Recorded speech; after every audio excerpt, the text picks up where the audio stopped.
Hi! So, welcome back again to my vlogging. Ito ngayon ay mag-night routine. Balik ulit ako dito sa aking ginagamit na skin tone. Ito ay ang toner. Hair Skin. Ito. Hair Skin, guys. So, bumalik ulit ako sa Hair Skin. Ay, hindi naman. Tinigil ko lang siya dati dahil meron lang yung mga pagkakataon na hindi ako pwedeng gumamit. Kasi nga, nagkasakit ako, guys. So, dati na, yung huling night routine ko is nasa Hong Kong pa ako. Naitigil ko siya ng ilang buwan. 2 months or 3 months, guys. So, ngayon, magbabalik ako mag-skin tone. So, let's go! So, ito, ina-apply ko na. So, dahan-dahan ulit dahil medyo baka hindi na siya kayanin ng ating skin or naging sensitive. Dahil yung skin ko ngayon super rough. Dahil wala talaga akong ginagamit kundi sunscreen lang. So, ngayon, pabalikin natin yung ating ganda. So guys, ano yung mga ginawa nyo dati kayong nagra-night routine kayo? Pinagpatuloy nyo ba ang paggamit ng inyong toner at night cream? So ngayon, ako ay magbabalik kayo. Magbalik na rin loob din kayo mag-night cream. Unang-una guys, very smooth lang yung paglagay nyo ng toner para hindi kayo masaktan or hindi ma-irritate yung skin ninyo. Grabe guys, sobrang dirty ang aking face.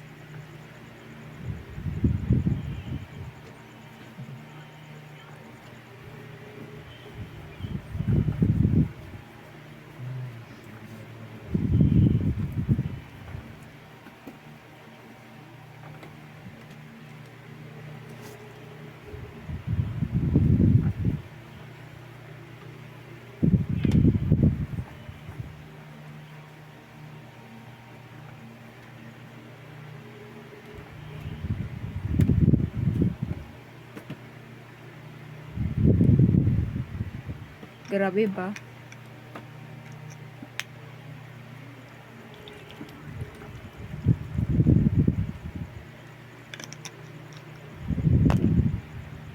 So, second apply ko. Dahil matagal akong hindi nakapag-apply. Kailangan ko mag-second apply. Para mas mabilis yung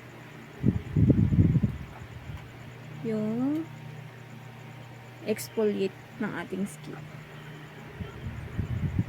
So, very smooth lang at careful para hindi kayo masaktan yung eyes niyo.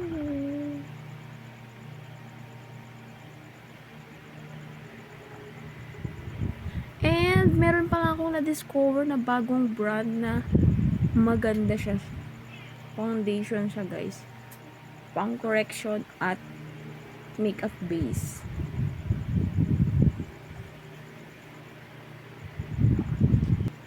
So yan guys, tapos na mag-apply ng toner. So pamagain natin. Patuyuin ng mabuti, ma-absorb ng ating skin.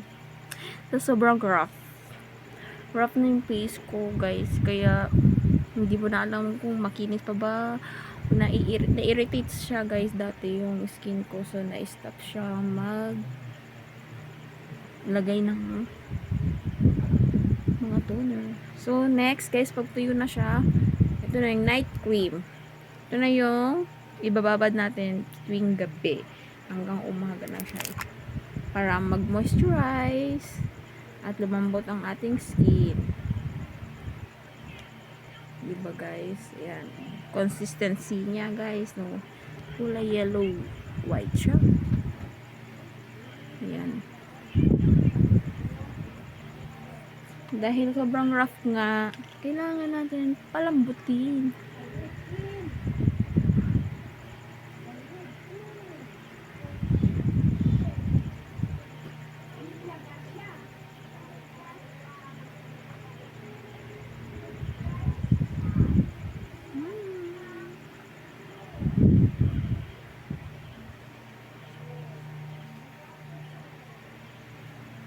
Ayan guys.